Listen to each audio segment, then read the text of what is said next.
Hi, it's Max the Joker's Comedy Club with this week's headliner, Adam Kessler. Hey, Max. So you made it to the big time now.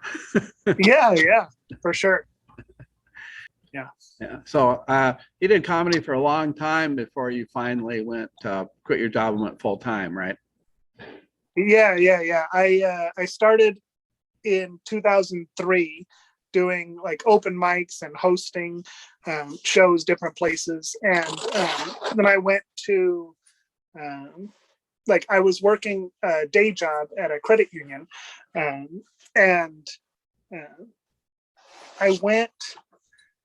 I think 2016 was when I actually quit. So 13 years of doing like I would mostly do a lot of corporate shows, like doing, you know, comedy for a company party or an awards banquet, things like that. And so, but at a certain point, I was sitting in my cubicle and I saw a lady come in, and she had a oxygen tank, and she was going to her cubicle to work with the oxygen tank on. And she was like that attached to her job that she couldn't stay home, even though she had sick time available and could go on disability for a while if she had to. She was just that attached to her job. Mm-hmm. She drags a oxygen tank in and sits down in the cubicle 10 feet away from mine. And I was like, I got to give comedy a shot and see what happens, because I do not want to be the next guy dragging a oxygen tank into my cubicle. And so right before I turned 40, that was when I said, let's give it a shot. I don't know who wants to listen to a 40-year-old comedian, but I really didn't want to check at 62 and see if I was still funny at all. And so I, right before I turned 40, that was when I stopped. Yeah, a lot of times. Some of the old comedians that come through that have gotten quite old, some of them are pretty good, but a couple we've had in the past, you can tell they're just not as on it as timing and relevance maybe as they right. would, but they're right. Like 75, Right. And yeah, I figured, if I left the day job and then it didn't pan out with comedy, if I couldn't keep going and keep getting booked, that I would always be able to go back to a day job. But I didn't feel like it worked the other way, where I could always give comedy a shot in my 50s and 60s and whatever. And so I just said, we'll try it now and see what happens. And, being with the kids at home during COVID and all that, I'm like, thinking about a day job again.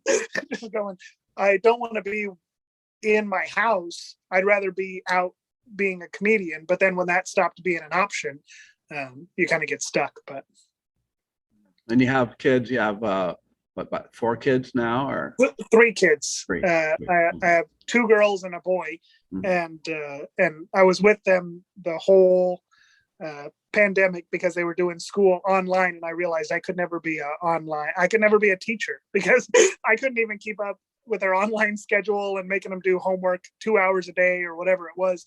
I was just like, okay, kids, what do you want to do today? Like, do you want to sit here and do nothing again? All right, because we can't go out to a park.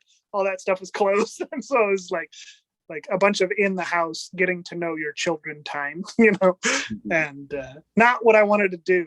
Like I was like, oh, I'll get out there and I'll be doing comedy all over the place. Nope. Yeah, I think I decided that would be the defining term for that generation too. That we have like, Gen X, and we have boomers and all that. So this is definitely, I think, going to be Generation C, the kids that grew up with COVID. Right. It's a whole different. Yeah. It's a whole different world. Right, and my kids, they would ask me, like, what did you do during the last pandemic or whatever? And I'm like, oh, no, this is new for me too. Like, it's not like, oh, this is my 4th one. This is what we do. Like, this is how we get out of it.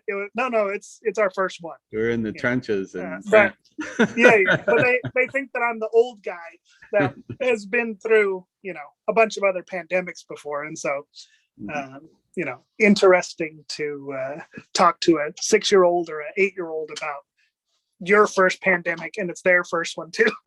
Like, all right. So you, when I first knew you, you're mainly a one-liner comedian, which you don't see too many, like a Mitch Hedberg style and stuff like that. But now you've kind of broadened out a little bit. Is that true? Yeah, because I was, I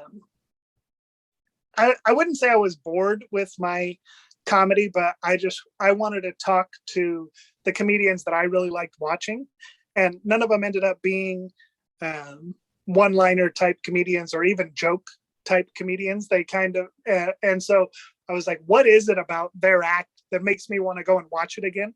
And it was just that they were, and I got to talk to some really good comedians that have like Netflix specials and that have a lot going on in the comedy world. And I'm like, why is it different? And it seems like the real secret is to like share themselves. What is it with airline food? Yeah.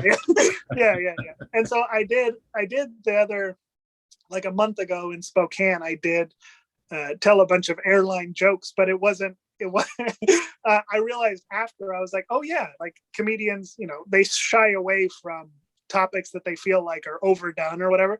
But I had this experience where I paid $138 for a flight, and it got delayed by 45 minutes. And all these people were complaining, why is the flight delayed? Why is the flight delayed? Because you paid $138. I said, whose flight isn't delayed? Elon Musk, his flight is on time because he bought the plane. If you want a private jet, then you're going to get there on time. But yeah, Louis C.K. had a deal on flight, and how people complain about, oh, these seats are kind of small. I said, you're flying through the air. Right. Like you're on a magic carpet, only is better. Right. You don't have to sit on a carpet. You got a seat and they bring you a drink. What's there to complain about? Right. Yeah, I think I remember that because I think he was talking about Wi-Fi too, where he was talking about people complaining about not having Wi-Fi on the flight, and he's like, what?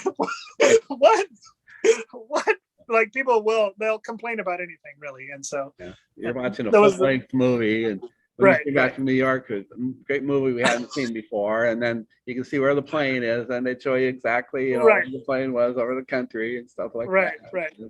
Oh, where's but my Wi-Fi is not good. I wondered about that graphic because I watched that graphic a bit coming from New York back to Washington, and I'm watching the flight graphic on the screen. And I'm just wondering, like, what's programmed into this to where, if an engine catches fire, is it going to show that on the little graphic so that, like, people know exactly what's going on? A little missile catching up to you or something like that.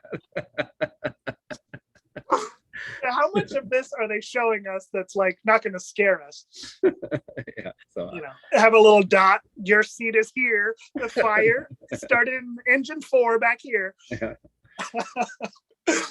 But great. I'm looking forward to this weekend. And yeah, me too. Folks, you don't want to miss Adam Kessler Friday and Saturday at 7:30. Remember, at Jokers, we sell fun.